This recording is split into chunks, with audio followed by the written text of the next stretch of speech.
Le roman d'un chef-d'œuvre, un podcast des ateliers Henri Dougier.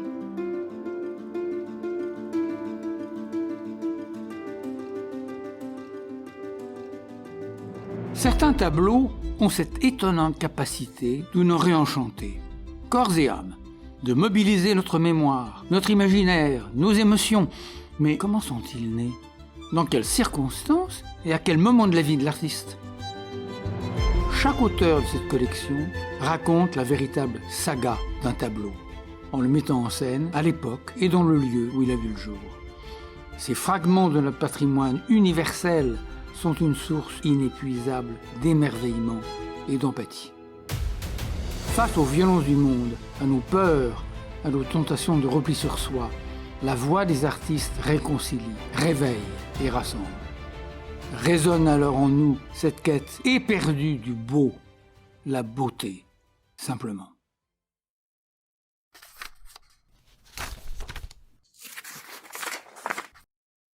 Le lendemain, il alla vers les champs de blé. La moisson n'avait pas encore commencé. Autant en profiter. Il ne savait pas encore ce qu'il voulait peindre au juste, mais l'expérience lui avait appris que l'absence d'idées précises au départ n'avait rien de mal. Souvent, elle se dégageait du travail lui-même et une force obscure qu'il avait tant de fois senti monter sans crier gare le guiderait vers le sujet qu'il recherchait sans pouvoir y mettre un nom.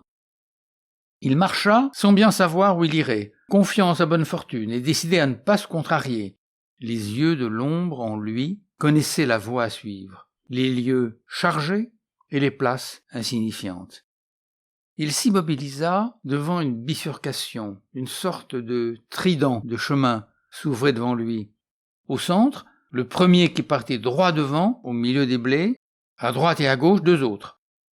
Il déposa son barda, plissa les yeux, selon son habitude, et de ses mains libérées esquissa un tableau de cette forme rectangulaire allongée, préparé lundi. Et il comprit, ou crut comprendre, pourquoi il devait s'arrêter là. Les forces obscures, inconscientes, lui disait Gauguin à Arles, avaient parlé. Devant lui, une mer de blé, mûr, à couper au plus vite, un ciel dense et tourmenté au-dessus, et ces trois chemins, qui ne mènent nulle part. Des chemins de terre et d'herbe, tous les trois. Il pensa aux couleurs nécessaires, et dans une fulgurance, le sens de la toile lui sauta au visage. Le jaune dense, presque ocré, et le bleu, c'était l'accord de la joie, du bonheur. Il l'avait toujours vu ainsi. Mais l'accord de rouge terreux et de vert, ce vert-là il le savait, était à ses yeux celui des passions mauvaises de la souffrance, de la mort qui rôde, mâchoire ouverte. Il avait peint cet accord dans le café de nuit à Arles, la salle où trônait un billard, toute en rouge, en vert et en lumière de soufre. Le café où la malignité règne et la perdition dans le jeu et l'alcool, il avait fait en rouge et vert. De même le fauteuil de Gauguin, sans son maître, tout de rouge et de vert dans une lumière de meurtre rentré. Et ce portrait de Gauguin, de loin, pris de derrière, à l'insu du peintre, en béret rouge, terreux et vert. Gauguin, qui le détruisait et qu'il allait observer silencieusement dans son sommeil, quand la folie était de nouveau entrée par effraction dans son esprit. Le rouge et le vert, la souffrance.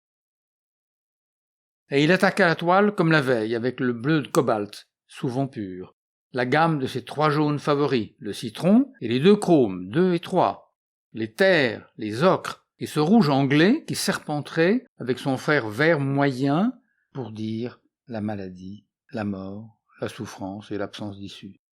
Ni devant, ni à droite, ni à gauche. Comme en dessin, car il était devenu un maître de la suggestion, il dessina à la brosse les traits discontinus de jaune, de brun rougeâtre, de bleu, de blanc pour quelques nuages, parfois serrés, parfois plus longs ou plus courts, suggérés toujours, pour lancer la rêverie du spectateur et entraîner son esprit dans ce tourbillon des formes, à la vitesse d'une main qui écrit. Et pourtant, ciel bleu et blé mûr, le monde est beau, pour tant d'hommes et de femmes aussi nombreux que ces épis en foule qui vont et viennent dans les villes.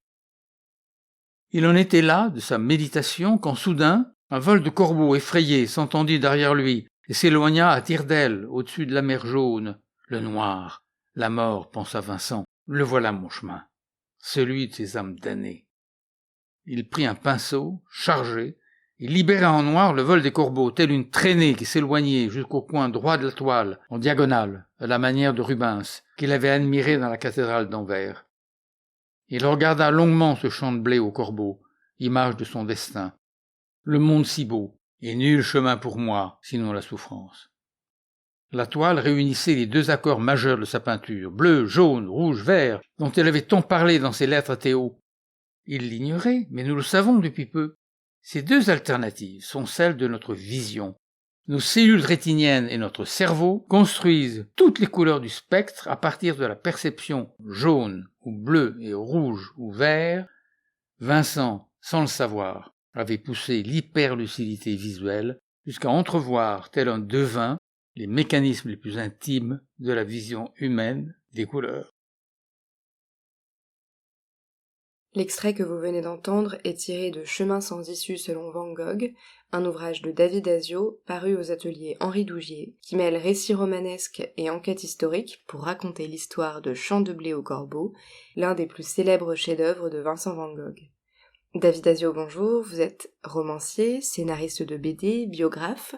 Vous avez notamment publié une biographie de Van Gogh qui a été couronnée par l'Académie française et traduite en plusieurs langues.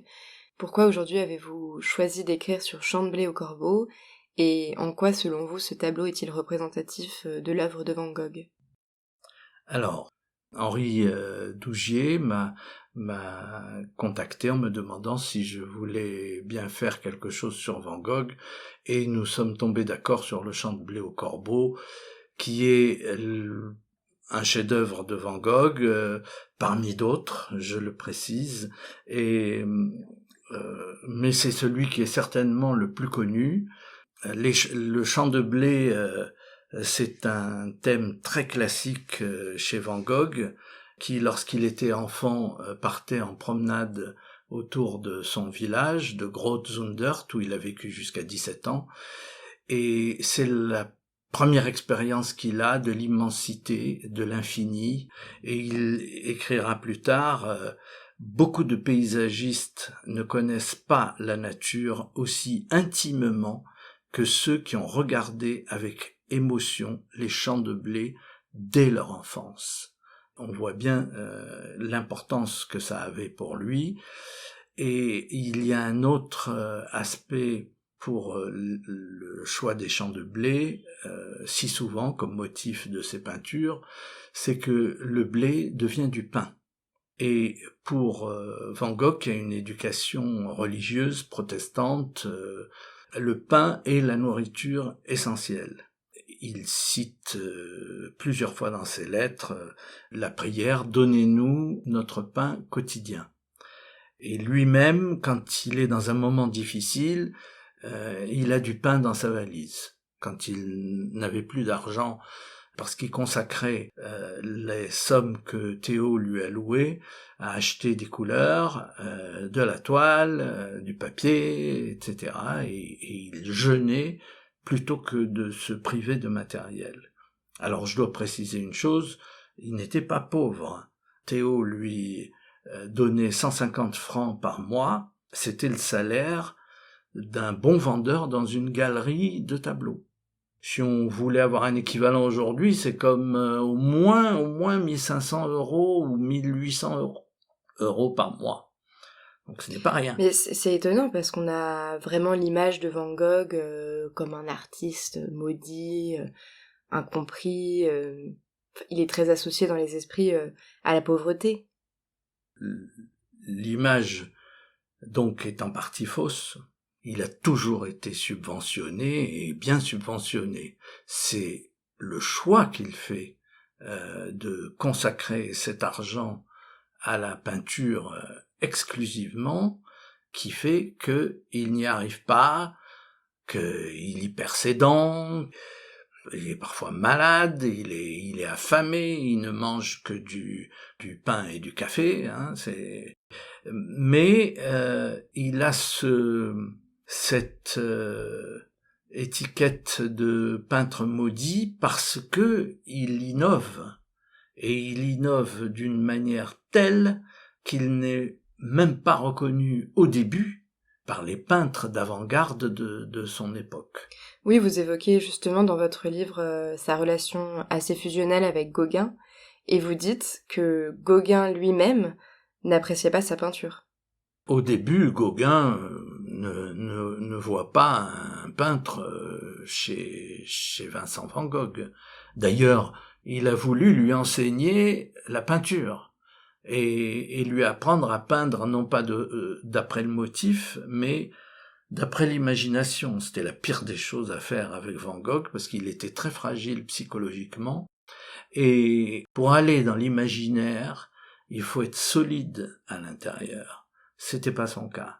Et c'est pour ça qu'il est réaliste dans le traitement des sujets. Et c'est là où il innove que l'intérêt commence. Donc la question pour lui devient comment faire passer le maximum d'émotions, et Dieu sait s'il en a, devant un motif, un paysage, un visage, tout en respectant la réalité de cet objet. Et il s'est rendu compte que le dessin rapide, même inachevé, utilisant le blanc du papier ou un côté sale donné par des médiums grossiers au lieu d'un crayon artistique, etc. Il prenait un crayon de menuisier et il dessinait avec. Ça laissait des saletés, ça laissait des à peu près, et il s'est rendu compte que ça donnait beaucoup plus d'émotion. Il le dit d'ailleurs dans une lettre. Il dit « Je m'efforce toutefois de ne pas donner trop de détails, car trop de détails effacent la rêverie. Si Ter Steg c'est un ami de la famille, et mon frère me demande « Qu'est-ce que cela ? De l'herbe ou des choux ?» Je réponds « Je suis bien aise que vous ne soyez pas à même de le discerner. » Alors, dans ce passage capital de cette lettre, il donne la clé de son art, c'est-à-dire laisser le cerveau du spectateur faire le chemin qui manque et ne lui donner que quelques éléments. Et il va mettre au point cette écriture graphique, picturale, avec toutes ces hachures, ces touches qui vont toutes dans le même sens pour signifier l'angoisse, par exemple, dans l'église d'Auvers, ou bien la touche croisée dans le ciel au-dessus de la maison jaune, qui montre là, au contraire, la paix, la sérénité, le bonheur, et qui ne sera pas comprise au début. La première à avoir compris ça était impressionniste, c'était Berthe Morisot. Elle comparait ce style à l'écriture télégraphique. On n'a pas besoin de tous les mots pour comprendre le message de quelqu'un. Eh bien, on n'a pas besoin de tous les détails et de tout le fini, quelques touches, et l'esprit complète et comble les manques. Et c'est même beaucoup plus riche parce que chacun va faire toutes sortes de constructions à partir de là. Et les sciences cognitives aujourd'hui ont montré que nous scénarisons toujours et qu'en fait notre vue est très médiocre. La rétine n'en voit que quelques taches. Avant de voir, il faut apprendre à voir ce que l'enfant fait.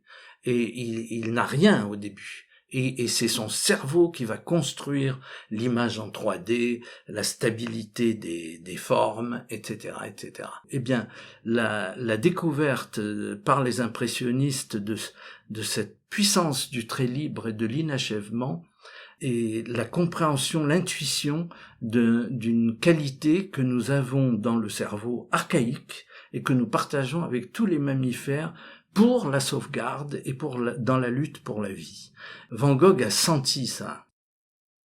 Alors je rebondis sur ce que vous disiez sur l'hypersensibilité de Van Gogh et le fait qu'il lui faille rester dans un certain réalisme pour ne pas trop s'aventurer dans l'imaginaire. Moi, ce que j'ai trouvé très intéressant à la lecture de votre ouvrage, c'est que donc votre récit est principalement à la troisième personne, mais emprunte le point de vue de Vincent, et qu'à certains moments, que j'analyse moi comme des moments de débordement d'émotions, on passe au jeu, le jeu de Vincent. C'est un effet que vous avez utilisé volontairement dans votre narration ? Oui, c'est voulu. Dans le français traditionnel, on ne passe pas d'un plan à un autre comme ça sans crier gare. Mais le français moderne a évolué parce que le lecteur a évolué. Son esprit est façonné par l'image, par la coupe, par les flashs, et notre esprit a pris l'habitude de passer très très vite d'un plan à un autre. Donc lorsque l'émotion monte et devient brûlante, il n'y a que le jeu qui puisse l'exprimer. Victor Hugo disait « pas de poésie lyrique sans le moi ». Et c'est vraiment ça. Oui, j'ai trouvé ça vraiment très intéressant que vous cassiez les codes de la narration, tout comme Vincent casse les codes de la peinture. Donc pour finir, David Daziot, selon vous, que peuvent nous enseigner encore aujourd'hui l'œuvre de Van Gogh et plus particulièrement Champ de blé au corbeau ? Alors, il faut dire une chose, Van Gogh bouleverse tous les hommes et les femmes, quelle que soit leur culture, leur pays, leur éducation, leur langue. Tous les hommes et les femmes sont bouleversés par sa peinture. Il faut croire qu'elle a quelque chose d'absolument universel et qu'elle peut toucher n'importe qui, jusqu'à provoquer des passions incroyables. Vous savez que sur la tombe de Van Gogh, il y a des gens qui viennent du Japon, d'ailleurs, d'Extrême-Orient, et qui versent les cendres d'un ami qui a tellement aimé Van Gogh qu'il veut que ses cendres soient versées sur la tombe de Vincent. C'est pour vous dire la passion que cela suscite. En plus, cette incompréhension qu'il a eue dans son temps fait que on a comme envie de venger ce manque.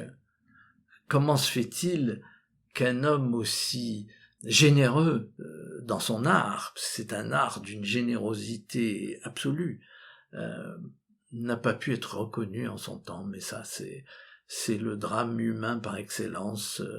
Tous ceux qui innovent sortent des schémas trop connus, et il faut le temps pour une œuvre de conquérir son public, comme Marcel Proust l'explique dans La Recherche du temps perdu. Et voilà. Merci beaucoup David Daziot. Votre livre Chemin sans issue selon Van Gogh est paru aux ateliers Henri Dougier dans la collection Le roman d'un chef-d'œuvre. Il est disponible en librairie et en e-book. Et je vous donne rendez-vous sur les réseaux sociaux pour ne manquer aucune actualité de la collection et des ateliers Henri Dougier. C'était le 7e épisode du roman d'un chef-d'œuvre, une série podcast proposée par les ateliers Henri Dougier, conçue et réalisée par Margot Grélier et Gaël Bidan, à écouter sur Apple Podcasts, Deezer, Spotify ou votre application de podcast préférée. Nous nous quittons à présent sur la sélection musicale de l'auteur. David Daziot, vous avez choisi de nous faire écouter un passage de Tristan et Iseut, un opéra de Wagner. Vous avez choisi le passage de la mort d'Iseut, interprété par la soprano Kirsten Flagstad, sous la direction de Wilhelm Furtwängler, enregistré à Londres en 1952. Merci à vous, bonne écoute à tous, et à très bientôt sur les ondes du roman d'un chef-d'œuvre.